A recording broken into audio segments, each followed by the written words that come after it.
एक अनुमान है कि इस बार का जो 2021 का बजट होगा, वो शायद ज़्यादा एक तरह से हम कह सकते हैं कि कड़वी दवा के रूप में होगा। हुँ, सरकार को रिसोर्स मोबिलाइज़ करने के लिए कई तरह के टैक्सेज़ लगाने पड़ेंगे, जो वेलफेयर स्कीम्स हैं, उसको ख़त्म करना पड़ेगा, क्योंकि इकोनॉमी की हालत बहुत अच्छी नहीं है। तो इसके बारे में 2 तरह की राय सुनने को मिल रही है। एक राय तो कुछ शास्त्र के जानने वालों का मानना है, आर्थिक विशेषज्ञों का, कि सरकार को एडिशनल रिसोर्स मोबिलाइज़ करने के लिए डिसइन्वेस्टमेंट पर जोर देना चाहिए हुँ। और एक अलग डिसइन्वेस्टमेंट मंत्रालय बनाना चाहिए, जो कि अटल जी के ज़माने में बना था और बाद में जब यूपीए की सरकार आई तो उसको खत्म कर दिया गया।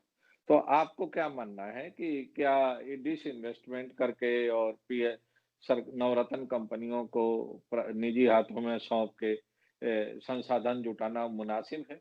और इससे देश की इकोनॉमी या वेलफेयर स्कीम्स और बेहतर तरीके से चल सकती हैं? देखिए मिश्रा जी, ये जो डिसइन्वेस्टमेंट का है विभाग तो आज भी बना हुआ है, उसको साथ 1-2 चीज़ें और विषय जोड़ दिए गए, लेकिन अलग सचिव बैठता है, उसका विभाग अलग है।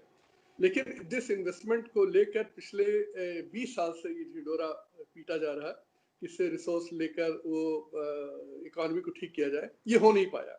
तो देखिए जो समझदार आदमी या समझदार शासक उसको अगले आगे पीछे सोच कर देख कर फिर बात करना चाहिए। जब आपको पिछले 20 साल में ज़्यादा कुछ सफलता नहीं मिली और आप ज़्यादा कोई रिसोर्सेज नहीं ले पाए और ना ले पाएंगे आपके पास बेचने को बचा ही कितना है? आप अगर सब बेच दीजिएगा तो भी 2 डेढ़ 2 लाख करोड़ आप इकट्ठा कर पाएंगे, उससे आपका होगा क्या? कभी इन लोगों ने इस बात को कभी सोचा कि आखिर आप ये कह क्या रहे हो?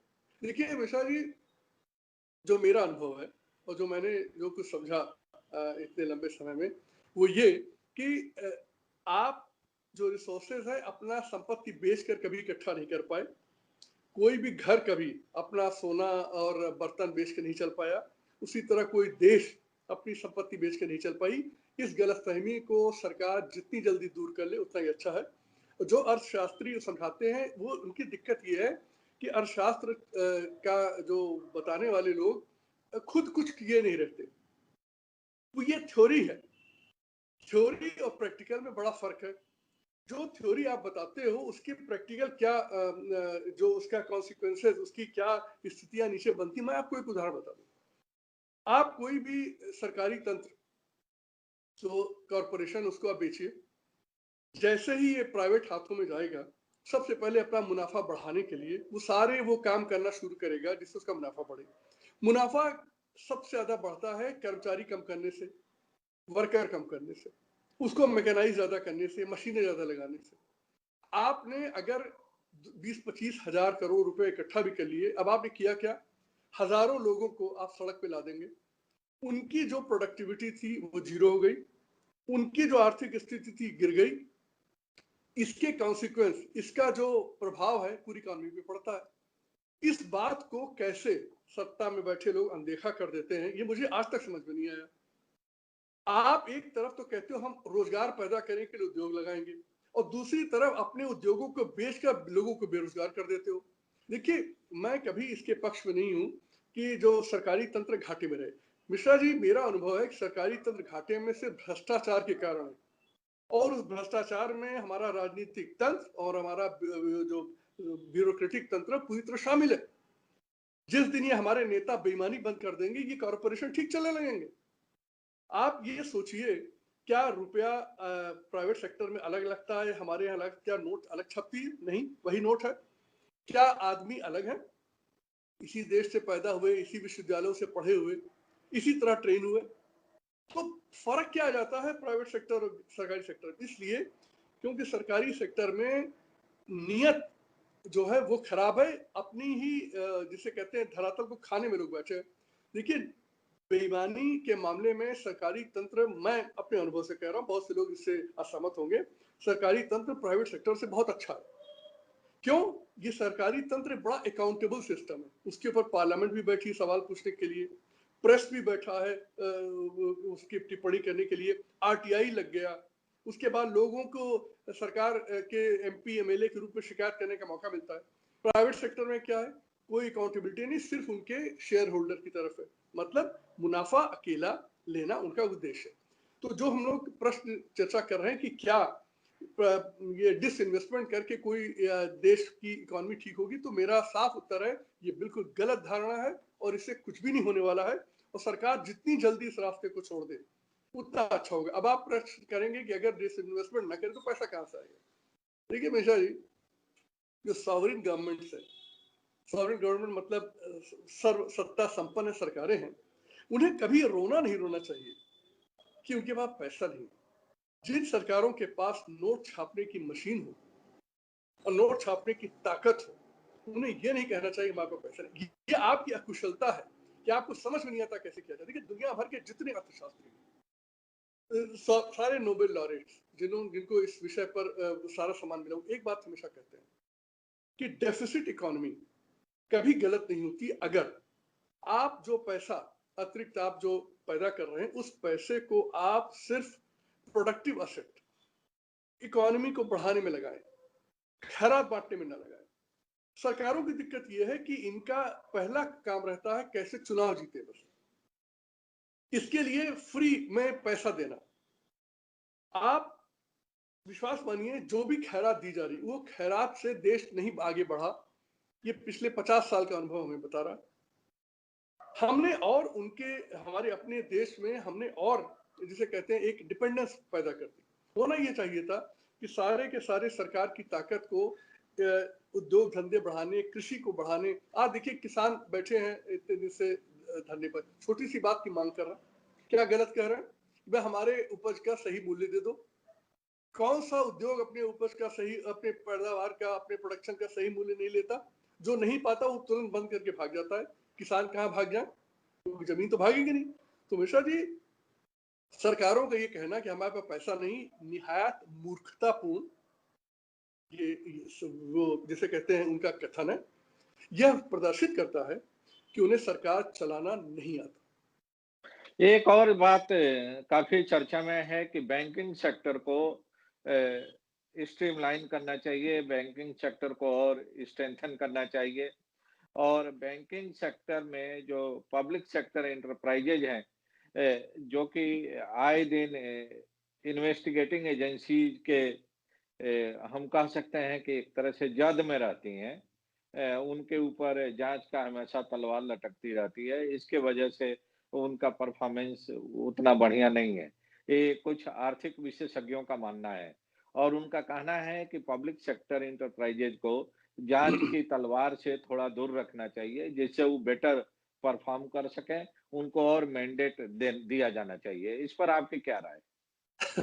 मिश्रा जी, आपका प्रश्न बहुत ही बढ़िया है और ये प्रश्न इसका उत्तर जनता जाने, ये बड़ा अच्छा होगा। देखिए मैंने भी करीब 38 साल इस सरकार में सेवा की, मुझे आज तक कभी भी किसी जांच एजेंसी का कोई डर नहीं रहा। और ये जब कहते हैं लोग तो मुझे बहुत दुख होता है, बड़ा कष्ट होता है कि जांच एजेंसियों के कारण सरकार में निर्णय नहीं लिया जा रहा। ये सरासर झूठ है, धोखा है, देश के साथ फ्रॉड किया जा रहा है। मिश्रा जी, आप अगर अपनी सदनियत से और देश हित में कोई निर्णय लेते हैं, आपका कभी बाल बाका नहीं होगा। कोई जांच एजेंसी आपकी तरफ आंख उठा के भी नहीं देखेगी और अगर जांच कभी हो भी गई तो आपका कुछ नहीं होना है। बैंकों के ऊपर जांच कस के होनी चाहिए, लेकिन दुर्भाग्य है कि इससे जांच का ड्रामा हो रहा है। कोई भी बैंक वाला अभी तक, बड़ा बैंक वाला जेल नहीं गया। देखिए मिश्रा जी, बैंक ऐसे नहीं लूट गए। इन्होंने सारे जो इनके ऊपर बैठे थे लोगों ने अपने पदों की लालच में या अपने चोरी करने में बैंकों को सत्यानाश कर दिया। राजनीतिक लोगों के टेलीफोन पर ऐसे ऐसे लोगों को लोन दिए गए जिनको नहीं मिलना चाहिए था। आपने लोन क्यों दिया? अब आप क्या चाहते हो कि आपकी जांच न की जाए? निशा जी, जांच को 10 गुना बढ़ाना चाहिए और जितने लोग हैं जिन्होंने गलत किया है उन्हें सब निकाल बाहर कर देना चाहिए। देश में आज तक ये माहौल बना नहीं कि गलत काम करने पर आपको दंड मिलेगा। ये बात एकदम झूठ है, ये बात एकदम धोखा है कि बैंकों के ऊपर से जांच का शिकंजा हटा दिया जाए। या ब्यूरोक्रेसी, सरकारी तंत्र के ऊपर से जांच एजेंसियों का खौफ होने के कारण निर्णय नहीं लिए जा रहे हैं। इससे बड़ा झूठ, फरेब, धोखा नहीं हो सकता। जो सरकारें इसके दबाव में आकर निर्णय लेती हैं, वो सरकारें देश का सत्यानाश करेंगी, मैं इतना कह सकता हूँ। देखिए, लोकतंत्र में मिसाली एक ही चीज तो है, वो अकाउंटेबिलिटी। और जब सरकारी बैंक हैं, सरकार का मतलब टैक्स पेयर का पैसा लगा है, तो उसके ऊपर सारी व्यवस्थाओं की आंख होनी तय है। प्राइवेट आदमी जो अपना पैसा लगाता है, वो अपनी आंख 24 घंटे लगाए रखता है अपने पैसे के ऊपर। तो जब सरकार का पैसा लगा हुआ है, पब्लिक का पैसा लगा हुआ है, तो उसको देखा नहीं जाएगा, आपको छूट दे दी जाएगी, आप जो चाहेंगे करेंगे। तो मिश्रा जी, आपके प्रश्न का सीधा उत्तर है, ये झूठ है, ये धोखा है। अगर सरकार ये ऐसा कह रही है तो वो गलत कह रही है, और अगर बैंक या उद्योगपति कह रहे हैं तो वो गलत कह रहे हैं। दिक्कत यह है कि जितने बैंकों ने गलत लोगों को लोन दिया, वो सब एमडी सीएमडी के कहने पर दिया, नीचे वालों को पकड़ने से कोई फायदा नहीं। आपको उस संस्था में सबसे ऊपर बैठे व्यक्ति पर अंकुश लगाना चाहिए, उसको जेल भेजना चाहिए। आज तक एक भी एमडी सीएमडी जेल नहीं गया, बाकी नीचे वालों को क्यों? मेहुल चौकसी में आप पंजाब नेशनल बैंक के नीचे के अधिकारी को जेल भेज रहे हो। अरे उसके मामले में सिर्फ एक आदमी जिम्मेदार है, पंजाब नेशनल बैंक का चेयरमैन। मिश्रा जी, मैंने भी सरकारी नौकरी की है, मेरे नीचे क्या होता था मुझे पक पक का पता रहता था। कोई कर्मचारी गलती करके देख ले, आज नहीं तो कल मुझे पता लगेगा। मैंने कुछ कार्रवाई नहीं की तो मेरी जिम्मेदारी है। मिश्रा जी, ये देश के साथ धोखा हो रहा है, झूठ बोला जा रहा है कि ये नीचे वाले कुछ नहीं थे। और ये भी पता लगाया जाना चाहिए कि जो सीएमडी एमडी जो हैं, जिनको आपने बनाया है, वो किसके कहने पे दे रहे थे ये सब? जरा जानकारी तो करिए। लेकिन दिक्कत ये है कि हमारी जांच एजेंसियां और सभी जो हैं वो इतनी प्रभावित हैं सरकारों के तंत्र से, ये सारी समस्या की जड़ है। और बाकी जो ये कहना कि इनको मुक्त कर दिया जाए, ये बहुत दुर्भाग्यपूर्ण होगा। मेरा मानना है कि इन पर और अंकुश लगाए जाने की और कड़ाई करने की जरूरत है, और शुरुआत होनी चाहिए ऊपर से। किसी भी व्यवस्था में, किसी भी संस्था में अगर भ्रष्टाचार हो जाए, सबसे पहले सीएमडी, चेयरमैन, एमडी की गर्दन साफ होनी चाहिए। किसी सरकारी विभाग में गड़बड़ हो तो जो सचिव बैठा है उसकी गर्दन साफ होनी चाहिए। किसी जिले में भ्रष्टाचार हो रहा है तो जिलाधिकारी की गर्दन साफ होनी चाहिए। यह नहीं कि आप चपरासी बाबुओं को, छोटे लोगों को पकड़ के आप अंदर करते हैं। एक और सुझाव देखने को मिला है, जो पिछले इकोनॉमिक एडवाइजर थे इसी सरकार में, अब तो नहीं है, उनका एक अभी कुछ दिन पहले एक आर्टिकल आया था, लेख आया था, उसमें उन्होंने सुझाव दिया था कि जो मौजूदा सरकार है उसके फैसले तो अच्छे होते हैं, लेकिन एग्जीक्यूशन लेवल पर कमजोरी है। तो एग्जीक्यूशन बेहतर किया जाना चाहिए, गवर्नेंस पर ज्यादा ध्यान ध्यान दिया जाना चाहिए। कैबिनेट डिसीजंस तो अच्छे हैं, वेलफेयर स्कीम्स भी अच्छी हैं, लेकिन उसको ग्राउंड लेवल तक ले जाने के जो मैकेनिज्म है वो कमजोर है। तो क्या आपको लगता है कि जैसे पिछले यूपीए सरकार पर आरोप लगते थे कि पॉलिसी पैरालिसिस था, डिसीजन नहीं लिए जाते थे, इस सरकार में डिसीजन तो लिए जा रहे हैं, लेकिन एग्जीक्यूशन के मोर्चे पर कहीं न कहीं कमजोरी है। आप भी इस बात को महसूस करते हैं कि एग्जीक्यूशन में मौजूदा सरकार कमजोर है? मिश्रा जी, दोनों चीजें एक है। निर्णय लेना और एग्जीक्यूशन कराना एक सिक्के के दो पार्ट है। यह देश पुअर एग्जीक्यूशन, खराब उसके इम्प्लीमेंटेशन से सफर कर रहा है। और मिश्रा जी, इस प्रश्न पर जरा जाइए कि ये एग्जीक्यूशन खराब होता क्यों? ये इसका सीधा साधा कारण है कि भ्रष्टाचार हमारे तंत्र में नीचे से ऊपर तक एकदम जैसे कि लबालब भरा हुआ है। कौन किसको बोले? अधिकांश लोग तो चोरी में लगे हुए हैं, अधिकांश लोग तो अपना स्वार्थ सिद्धि कर रहे हैं, और शुरुआत इसकी ऊपर से होती है, राजनीतिक नेतृत्व से। भ्रष्ट राजनीतिक नेतृत्व के रहते देश में, किसी देश में, आप इतिहास उठा के देख लें, जब राजा बेईमान हुआ या राजनीतिक तंत्र ऊपर का जो वो है तंत्र बेईमान हुआ, सारा देश दरिद्र हो जाता है।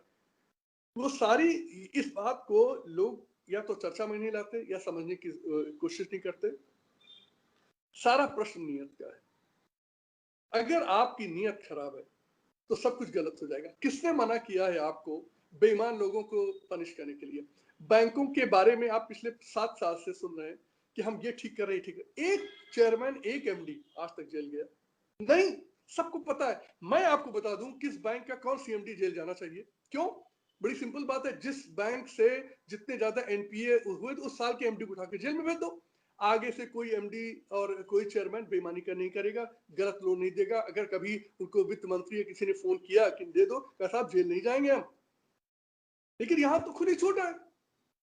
फिर आप कहते हो बैंक का हम ठीक कर रहे हैं। क्या ठीक कर रहे हैं आप? पब्लिक का पैसा लगाना, इसको ठीक करना कहते हैं। आपने कभी किसी को दंडित किया? क्यों? क्योंकि आप खुद ही करने लगते हो। सत्ता में बैठते लोग भूल जाते हैं कि आप वहां के ट्रस्टी हैं, आप वहां के राजा नहीं। देखिए लोकतंत्र में मिश्रा जी अधिकार जैसे लोग कहते हैं बड़ा पावरफुल है। मैं हमेशा इस बात को नहीं समझ पाया कि आखिर प्रधानमंत्री पावरफुल कैसे हो सकता है, मंत्री पावरफुल कैसे होता है। सारी पावर तो कानून की है। मैं पावरफुल हूंगा तो मैं आपका एक रत्ती भी भला नहीं कर सकता। क्यों? भला करने में मुझे कानून तोड़ना पड़ेगा। अच्छा काम करने के लिए सिर्फ कानून का पालन कराने के लिए नियत से काम करने की ताकत होती है। उस ताकत को कोई ताकत ही नहीं मानता। ताकत तो तब है जब मेरे फोन पर सैकड़ों करोड़ का लोन मिल जाए, मेरे फोन पर शेयर जो है बेच दिए जाए सस्ते औने पौने दाम पे, तब कहते साहब बड़ा पावरफुल है। ये तो जो चाहता करता है। मिर्जा जी ये कंफ्यूजन जो है कि हमारे देश में ताकत हमेशा कानून की होती है, क्योंकि हमारे यहाँ कानून का राज है। इस बात को हमारे देश का जो राजनीतिक तंत्र है वो समझने की तैयारी नहीं है। हमारी ब्यूरोक्रेसी समझने को तैयारी नहीं कि तुम्हारे यहाँ किसी की ताकत तो हो ही नहीं सकती, कि ताकत तो सिर्फ कानून की है। मिश्रा जी इस बात को मैं अपनी सर्विस के बहुत शुरुआती दिनों से उठा रहा हूँ कि ताकत आपकी तो है ही नहीं। नीति बनाते हो एक, और नीति की एकदम विपरीत काम करने लगते हो, आदेश देने लगते हो। उसको आदेश को मना किया जाए, कहते हैं अरे भाई ये मेरे कहने पर नहीं होगा। मैं एक प्रधानमंत्री को उदाहरण दूं। एक प्रधानमंत्री थे, उन्होंने एक भ्रष्ट अधिकारी को एक्सटेंशन दे दिया, आईएएस अधिकारी को, जिसके खिलाफ उन्होंने ही सीबीआई जांच कराई थी। मैं उस समय देश का वो जो आईएएस एसोसिएशन का सेक्रेटरी था सेंट्रल गवर्नमेंट में। मैंने लिखा कि भाई आप ये कैसे कर सकते हैं? तो उनका उत्तर क्या था? मैं प्रधानमंत्री हूं कि एक्सटेंशन नहीं दे सकता। मुझे उसी समझ में आ गया। ये समझ ही नहीं पाए ये कर क्या रहे। इनकी ताकत थोड़ी थी, इनके घर से थोड़ी लाए थे ये ताकत तो कानून की थी। उसी कानून के तहत आप एक तरफ तो उसी अधिकारी की सीबीआई जांच कर रहे हो, दूसरी उसकी एक्सटेंशन दे, कहते हो मैं तो प्रधानमंत्री हूं, मैं तो दूंगा। इसी भावना ने, इसी गैरनार समझी ने, इसी बदनीयत ने मिश्रा जी हमारे देश को बर्बाद करके रख दिया। नहीं तो इस देश को गरीब कोई रख नहीं सकता था। इसके पास संसाधनों की कोई कमी नहीं, पैसे की कोई कमी नहीं। ये या तो इनकी अज्ञानता है या इनकी बदनीति है कि ये इस तरह की बातें फैला रहे हैं कि हमारे तो देश का खजाना खाली है। तो पंडित जी आखिरी सवाल आपसे, जो आने वाला बजट है उसमें आप इस बात के पक्षधर हैं कि जो वेलफेयर स्कीम्स चल रही थी बीपीएल के लिए या समाज के वंचित वर्ग के लिए, उसको और एग्रेसिव तरीके से जारी रखना चाहिए मिश्रा और जी, सब्सिडी भी जारी रखना चाहिए? मिश्रा जी जब तक आप देश के लोगों की हालत न सुधारे तब तक उन्हें मरने तो न दे कम से कम। तो आपको बिल्कुल जारी रखना चाहिए, उसको बढ़ा देना चाहिए। जो रेट, मैं आपको उदाहरण दूंगा। देखिए ऐसा है कि जो वृद्धावस्था पेंशन हो, चाहे वो बीपीएल का हो, जो रेट आपने आज से 10 साल पहले निर्धारित की थी, उसमें आपने जो बढ़ोतरी की है वो ऊंट के मुंह में जीरे के बराबर है। तो जरा इस बात को रियलिस्टिक देखिए कि आपने ही देखिए इन जो इतनी बड़ी भीड़ 30-40 करोड़ लोगों की, आपने गरीबों की जो अपने देश को रख रखी है, वो आखिर उसके लिए जिम्मेदार कौन? आप ही लोग तो हैं जिम्मेदार। आप ही के हाथ में तो सारी ताकत थी कि इनकी जीवन स्तर को सुधारें। आपने तो किया नहीं। आप तो सुधारते रहे बड़े बड़े लोगों के जीवन स्तर को, उनके लिए बैंक के लोन खुले रहे। आप जरा बैंक में जाकर 5,000 का लोन देके दिखा दीजिए, आपकी नानी याद आ जाएगी। और यहाँ देखिए एक एक टेलीफोन करके हजारों हजार करोड़ का वो लोन हो जाता है और लेके भाग भी जाते हैं। तो मिश्रा जी बिल्कुल जारी रखना चाहिए। इसको इसको लोग कहते हैं ये लेफ्ट की सोच है। अरे ये लेफ्ट राइट होता क्या है? ये लेफ्टिस्ट राइट, अरे लोगों के भला करना ही आपका काम है। सत्ता में आप बैठे हो लोगों भले के लिए। वो पॉलिसी लेफ्ट का चस्पा लगा दो, राइट का लगा दो, इससे कोई फर्क ही नहीं पड़ता। आप देश को दरिद्र बनाए रखो, उसके बाद उनको 100-100 200 रुपए की दे दो, आप लेफ्ट हो जाते हो। मिश्रा जी इस देश को बर्बाद करने में लेफ्ट उतना ही जिम्मेदार है जितना ये राइट। बंगाल में जहां पर इनकी इतनी लंबी सरकारें थी, सबसे दरिद्र प्रदेश है, आप कर क्या रहे थे? आप कौन सा वो दिखा रहे थे, आप वेलफेयर स्कीम चला रहे थे आप? क्या आपने पूरे के पूरे प्रदेश को एकदम बर्बाद करके रख रखा है? जो वहाँ के डेटा सबसे पीछे रहते हैं। ये कौन सा लेफ्ट, ये कौन सा राइट? मिश्रा जी, जो इज्म है, ये जनता को बेवकूफ बनाने के लिए, उनका बेवकूफ बना के उनका वोट लेने के लिए किया जाता है। करना धरना कुछ है, जो सरकारें आ जाए करती वही है। लेफ्ट के सहयोग से चलने वाली यूपीए सरकार भी डकैती कर रही थी, जो नहीं उनके समर्थन वो भी वही कर रही है। सारा देश 2G और कोल में लूट किसके समय में रहा था? आप बताइए, किसके समय में लूट रहा था? लेफ्ट का समर्थन था। तो वैसा जी, मैं किसी पार्टी के खिलाफ नहीं हूं, लेकिन मेरा ये कहना है कि ये सब क्यों बेवकूफ बनाते हो? जब मौका मिला तो आपने क्या लोगों की स्थिति सुधारी, बदल के रख दिया? मेरा मिश्रा जी, मेरा ये भी कहना है कि अगर आप अक्षम हैं तो आप उन कुर्सियों पे बैठते क्यों जब आपकी बस का नहीं? मजा करने के लिए? ये कुर्सियां आपके ऐश करने के लिए बनी है। ये कुर्सियां जनता ने अपना अधिकार छोड़कर आपको रूलर बनाया था, अपने लिए बनाया था, आपके लिए नहीं बनाया था। बहुत बहुत धन्यवाद। Thank you. नमस्कार।